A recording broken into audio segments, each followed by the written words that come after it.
Hello, नमस्कार माऊली. हा नमस्कार बोला. माऊली काही कामात आहे का? कामात नाही, थोडी विश्रांती घेत होतो. अच्छा अच्छा. नाही, हम्म. आताच मी एका ग्रुपवरती हे बघितलं की आपला 7 तारखेला कोल्हापूर दौरा आहे. मी तुम्हाला अगोदर सांगितलं होतं, आपलं बोलणं झालं होतं पहिल्या एकदा की आपलं मी 7-8 ला माझी पत्रकार परिषद आहे, सांगली येतोय. हां हां. आणि त्यावेळेस मी कोल्हापूरला पण जाणार आहे. कोल्हापूरला खूप जर येतो म्हणून सांगतोय. हं हं. आणि सांगली कोल्हापूरला जाणार आहे पण तुम्हाला सांगितलं. आणि मी 14 तारखेला मुंबईला आझाद मैदानावरती जाणार आहे. जात असताना मी म्हणजे ह्याला अहिल्यानगर मार्गे जळगावला मुक्काम असणाऱ्या माझ्या चाळीसगावला आमचे भक्त आहेत तिथं. आणि तिथून मग मी चाळीसगावातल्या मंडळीला भेटून तसंच मी नंदुरबार म्हणजे धुळे नंदुरबार जळगाव करून मी डायरेक्ट मुंबईला जाणार आहे. म्हणजे मी डायरेक्ट मुंबईला जाणार नाही आहे. इकडून जाताना मी ह्या मार्गे जाणार आहे. ज्यांना मी जे माझ्या वारीमध्ये पंढरपूरला जेव्हा मी देहूतून मुंबईला पायी चालत चाललो होतो त्यावेळेस जे काय माझे मित्र परिवार तयार झाला होता, ते भक्त मंडळ म्हणतो ना आपण, एक ते तयार होतं. मुख्यमंत्री वा कार्यपरिषद जे विद्यार्थी होते ते त्या ठिकाणी जाताना जे भेटतील त्यांना सर्वांना घेऊन त्यांना बोलून जाणार आहे. म्हणजे दौरा मी कॅन्सल केला. दौरा कॅन्सल केला, फक्त दौरा त्याच दिवशी कॅन्सल केला. फक्त मी जे नियोजित होतं 1 तारखेला मुंबईला जायचं होतं, मुंबईला जाऊन आलो मी. मी त्याच उद्देशाने कॉल केला की महाराजांचे दौरे रद्द दादा झालेले. मी तुम्हाला सांगितलं होतं की 1 तारखेला मुंबईला जाणार आहे. मग जात असताना मी त्यावेळेस माझं कोल्हापूर होतं, सांगली होतं, त्यानंतर माझं रत्नागिरी होतं, त्यानंतर सिंधुदुर्ग होतं, रायगड होतं. हे बाकी जिल्हे सगळे कॅन्सलच केलं ना दादा. सातारा होता, पुणे होतं, नाशिक होतं, सगळे जिल्हे कॅन्सल करून टाकले ना मी. की मी नाही जाणार, आपले नेतृत्व फिरते तर जाऊ दे म्हटलं, फिरू देईल, त्यांना काय अडचण नाही. मी कॅन्सल केली. पण ज्यांचे कार्यक्रम आहेत त्यावेळेस मी येणार आहे. त्यावेळेस अगोदर ते काही कार्यक्रम त्यांचे घरगुती कार्यक्रम ठरलेले आहेत, त्या अनुषंगाने मी जात आहे. आणि जाताना विचारले मला की बाबा त्या रोडने जाणार आहे, 10 मिनिट थांबून प्रत्येकाला भेटून मी पुढे जाणार आहे. आता माऊली उद्या आषाढी आणि आता मी आता बघा नंदुरबारला मी जाणार आहे भेटायला. जात असताना आता मी जाणार आहे नंदुरबारमध्ये, माझं काम आहे. पण दुसऱ्या तालुक्यामध्ये मला तिथे प्रशिक्षणार्थी आमच्यात यायलाच पाहिजे म्हणून त्यांनी काल मला वाटतं त्यांनी हे पाठवून दिले. त्यामुळे आणि इथं सांगता पण तिथं होणार आहे दौऱ्याची पूर्ण. अच्छा अच्छा. म्हणजे एकूण दौरा नव्हे, म्हणजे महाराष्ट्रामध्ये पूर्ण झाला, बाकी जिल्हे मी कॅन्सल केले. पण इथून पुढे आता माझं फिरणं जे होतं तो संदर्भ त्या ठिकाणी 13 तारखेला संपून जाईल माझं. आणि 14 जाताना 14 मुंबईला मी तिथूनच जाणार आहे ना, डायरेक्ट मुंबईला जातो ना मी, तर ते कॅन्सल केलं. आणि नाशिक मार्गे अहिल्यानगर मार्गे संभाजीनगर मार्गे संभाजीनगरला पण मी थांबणार नाहीये. डायरेक्ट अहिल्यानगर ते डायरेक्ट जळगाव चाळीसगावला मुक्काम करणार आहे. अच्छा. आणि 12 तारखेला जळगावला जाणार आहे. आणि 12 तारखेला संध्याकाळी मुक्कामला मी ह्याला जाणार आहे नंदुरबारला. माऊली एक प्रश्न विचारतो की उद्या दौरा जर असता माझा तर 2-2 दिवसाचा दौरा असतो माझा. एका दिवसामध्ये 2 जिल्हे असतात. मी तसं न करता ह्या मठातून निघणार आहे, आमच्या मठातून ते डायरेक्ट मुक्काम माझं जळगावला असणार आहे. अच्छा अच्छा. म्हणजे सोबत जे काही भेटतील ते फक्त नंदुरबार एक 13 तारखेचा आणि अहिल्यानगर नाही, जाताना 12 तारखेला अहिल्यानगर जाताना भेटून जाणार. म्हणजे भेट आहे, दौरा वगैरे काही नाही, रस्त्याने जी मंडळी भेट. आणि ही दौरा वगैरे जी बोर्ड आहेत ना, हे मी तयार केलेले आहेत, ते त्यांच्याकडून तयार झाले आहेत. पहिला आहे कारण आमची प्रशिक्षणार्थी थोडी ऍडजस्टमेंट मधून जातोय आम्ही सगळेजण, जे आहे त्यावरती शिक्का मारून पुढे जायचं. उद्या माऊली विठुरायाच्या कडेत आपलं काय साकडं असेल? माझं विठुरायाला साकडे काय असणार की मुख्यमंत्री वा कार्यपरिषद जे विद्यार्थी आहेत त्यांचं जे काम आमच्या सर्वांच्या हातामध्ये आहे ते पूर्ण व्हावं. आणि लवकरात लवकर सद्बुद्धी पांडुरंगाने त्या उपमुख्यमंत्री मुख्यमंत्री यांना द्यावी. आणि हे मुलं ज्या ठिकाणी काम करतात त्याच ठिकाणी कायमचा रोजगार मिळावा ही माफक अपेक्षा पांडुरंगाच्या चरणी असणार आहे. आपण स्वतः पंढरपूरला जाणार आहात माऊली? मी पंढरपूरला आमच्या मठावरती दिंडी येते उद्याच्याला, आता झाल्यानंतर मग पंढरपूर जाणार आहे. नक्कीच नक्कीच. आणखी माऊली एक प्रश्न विचारायचा होता की दौरे सुरू असताना काल आपले जे एक नेतृत्व आहेत, 4 पैकी एक नेतृत्व, त्यांनी असं दौऱ्यामध्ये असताना त्यांनी सांगितलं की माझं या जिल्ह्यांवरती काही, म्हणजे त्यांनी एक नावं घेतली, या जिल्ह्यांच्या संदर्भात माझं लक्ष आहे, ही जिल्हे रेड झोन मध्ये मी टाकलेली आहेत. असं काही आपल्यासोबत दौरे सुरू असताना आपण सुद्धा 13-14 जिल्हे घेतले. हे जिल्हे चालू असताना आपल्याला ध्येय गाठायचं आहे. रेड झोन असेल किंवा काय असेल, आले ते त्यांना नाव ठेवायची काही गरज पडली आपल्याला? आता मी निघालो धाराशिवमधून निघालो. लातूरमध्ये संख्याबळ थोडं कमी होतं, अहमदपूरमध्ये संख्याबळ जास्त होतं. त्यानंतर मी मला वाटतं नांदेडला गेलो. नांदेडमधून परत मी परभणी नाही हिंगोलीला गेलो. हिंगोलीतून बीडला तर मला 4-5 जण 3-4 जण भेटले फक्त. बीडचे आमचे प्रशिक्षणार्थी जे होते जेवण केलं आणि ते 4-5 भेटले, त्यांच्याशी निवांत गप्पा मारल्या. असं काही विषयच नाही. त्या जालन्यामध्ये मला कोण भेटलंच नाही. आणि त्यानंतर ह्याला बुलढाण्याला तर तिथं मग 5-7-8 जण तेवढेच होते. त्यानंतर मला वाटतं मग नागपूरला देखील 3-4 जण होते. साईबाबाच्या मंदिरात बसलो होतो. आणि यवतमाळला तर तशीच कंडिशन होती. 10-15 जण 20 जण झाले तिथं. याचा अर्थ काय, प्रत्येक ठिकाणी तुम्ही त्या लोकांना असं रेड झोन म्हणणार का काय? असं काय नसतं.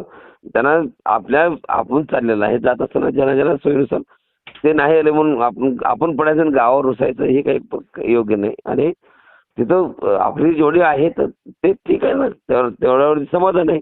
तिने रेड झोन म्हणजे काय असणार आहे? आणि तिथं त्यांच्या द्वैरवर आम्ही काय करणार नाही. तिथं आता मला सांगा, नागपुरात 3 लोक आले, कोणाचं भांडण करणार तुम्ही? काय संबंध करायचा? यवतमाळला संख्याबळ कमी आलं म्हणून तर कोणाला भांडण करणार? काय संबंध आहे तुमचा? काय संबंध नाही. त्यांचं काम आहे, त्यांनी उपस्थित राहणं तो त्यांचा प्रश्न आहे, ते प्रत्येकाचा प्रश्न आहे. त्यामुळे कुणाला रेड झोन हा प्रकार नाही आहे. जे आहेत ते समाधानी आहेत आणि खूप छान माणसं आहेत सगळे. म्हणजे असं एकही जिल्हा नाही की त्या जिल्ह्यामध्ये मला कुठे संख्याबळ मला ज्या ठिकाणी संख्याबळ कमी आली तिथं आली, पण संख्याबळ कमी आली म्हणजे नाव ठेवणे हा प्रकार नाही. रेड झोन आहेत किंवा ते लोक मला टार्गेट करतील किंवा ते मला करतील, काही विषय नाही. आता मी एक ठिकाणी मला एक मोठा अनुभव आहे की एका ठिकाणी मला फोन लावला फोन, ते येतोय तू म्हटले तर नंतर फोनच बंद करून तुला. मग ह्याला काय अर्थ आहे? असं काही नाही ना. मी काय शिवाय दिल्या बोललो काही नाही. तो नाव पण नाही काढलं, विचारलं पण नाही त्याने का फोन उचलला नाही परत असं काय नाही. हे होत राहते या गोष्टी. असं काय नसतं. सगळेच हाताची 5 बोटं सारखे नसतात ना. हे सगळ्या गोष्टी करत असताना मलाही 4-5 जिल्ह्याचा म्हणजे अनुभव आहे. असा काय प्रकार नाही.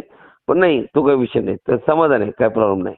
आणि ती सगळी भर मला वाटते वर्ध्यामध्ये भरून निघाली माझी. हा जी 36 जिल्ह्यांची सहविचार सभा होती, सर्वजण तिथं भेटूनच गेली सगळे एकाच ठिकाणी. माझं तरी गोंदिया राहिला.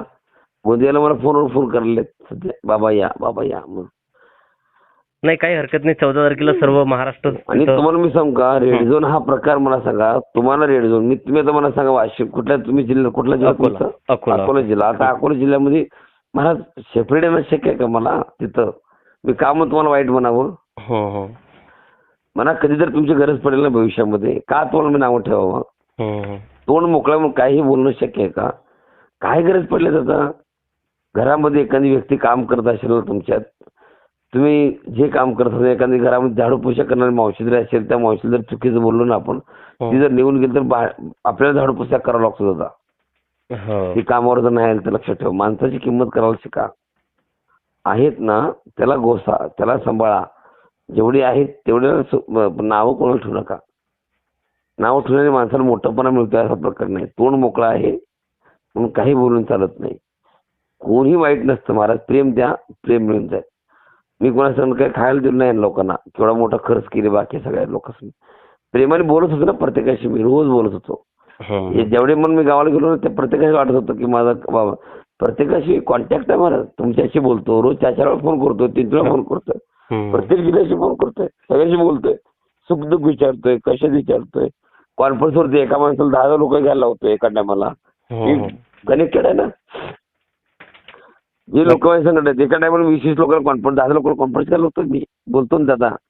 नक्कीच माऊली, ही जी आपली नेतृत्व प्रति जी आपली भूमिका आहे ही खरोखर अभिमानास्पद आहे, गौरवास्पद आहे की आमच्या नेतृत्वापैकी तुम्ही सुद्धा एक आहात. आणि ही जी भूमिका आहे ही नक्कीच आम्हाला सध्या आता मी आता नेतृत्व म्हणून काम करत नाही, प्रशिक्षणार्थी म्हणून काम करतो. मी लगेच दुसऱ्या मिनिटात माझ्या मुलांच्या भवितव्यासाठी मी दौरा कॅन्सल केला. सांगलीला आणि मिरजीला का चाललोय, मी जिथं ऑलरेडी माझं नियोजन ठरलेलं आहे, त्या पोरासला सांगितले मी. आणि ते तिथं मला तिथले जे राजे आहेत त्यांना मला भेटायचं आहे. अच्छा. आम्ही काय तर प्लॅनिंग केले. आम्ही मोकळं दौरा करायला बसलो नाही. प्रशिक्षणार्थी मुलं जे आहेत ती माझी आहेत. ते निर्णय आम्ही जे घेऊ ते मान्य करतील मुलं. त्यांच्या पुढे आमच्या पुढे जाणार नाहीत. ते सार्थ विश्वास आहे माझा पोरांच्या वरती. नक्कीच नक्कीच माऊली. पोरांना सोबत घेऊन त्या ठिकाणी काहीतरी नियोजन करणार आहे आम्ही. वेगळं काहीतरी पुढचं दिशा असणार आहे. त्यासाठी हे प्लॅनिंग चाललंय आमचं. अच्छा अच्छा. प्लॅनिंग चाललंय, दौरे नाही चालले आमचे. प्लॅनिंग म्हणतो ना आपण, एखादं काम पुढे काय करायचं, हा ना, नियोजन चालू आहे समजा. हा, कामाचं नियोजन चालू आहे. त्यासाठी येणाऱ्या काळामध्ये मंत्री महोदय तारीख भेटल्यानंतर पुढं जी तयारी आहे. आणि झाला प्रश्न की आर्थिक, प्रत्येकानं सांगितलं की 1 रुपया कोणाला घेतलेला नाही मी. त्या त्या जिल्ह्यामध्ये त्या भागामध्ये त्या लोकांना कामाला सांगितलं तुम्ही तयारीत राहा. जेव्हा तारीख भेटली की तुम्हाला मी सांगेन असं करायचं तर तसं करा. उगाच काहीतरी तोड मोकळा म्हणून बोलून चालत नाही दादा. नियोजन तुम्ही मला जेव्हा देशील ना, मग तुम्ही मला बोलायला तुम्हाला अधिकार आहे.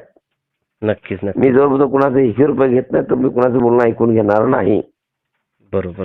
नेतृत्वाला देखील माझी विनंती आहे, आपल्याला परमेश्वराने तोंड दिले, चांगलं बोलावं, चांगली लोक समजतील. तोंड मोकळा आहे म्हणून काही बोलणे योग्य नाही असं मला वाटतंय. या गोष्टीचा अभ्यास करावा त्या लेवलला, त्या भागामध्ये. मी कोणा परत त्या गावात आलो की परत फोन नाही असं नाही. माझं कनेक्टेड लोकांसंग संपर्क आहे आणि पुढचं माझ्या बुद्धीला जे वाटतं ना ते मला करणं गरजेचं आहे. हे बाकीचे लोक काही करणार नाहीत म्हणून, पोरं कुठचं अडचण नको म्हणून मी पुढचं प्लॅनिंग महिन्यानंतर, दिवाळीनंतर जे प्लॅनिंग आहे ते आता करायला लागलो मी. बरोबर आहे, बरोबर. म्हणजे पाणी घुसायच्या आधीच तुम्ही धरण बांधायचं प्रयत्न सुरू आहे तुमचा. हा, त्यासाठी माझी जी प्लॅनिंग आहे, प्री प्लॅनिंग करतोय मी आताच नाही. सभासद करणं म्हणजे पैसे गोळा करणं नाही.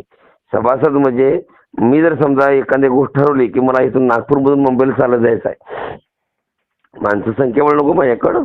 बरोबर. या सगळ्या गोष्टीवरती हा निर्णय आहे.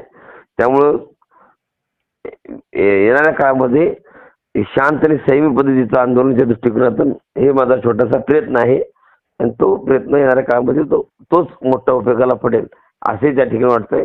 आणि जे 14 तारखेचा कार्यक्रम आहे त्याला मी येतोय. मला कुणी कधी बोललं, काही बोललं, मी पण तिथं काही बोलणार नाही आणि तिथं काही नाही. फक्त मी शांत आणि संयमी पद्धतीने त्या ठिकाणी फक्त त्या मेळाव्याला उपस्थित राहणार आहे आणि सगळ्यांना मी पण आवाहन करतोय, मी येतोय, तुम्ही पण या. ठीक आहे. धन्यवाद माऊली.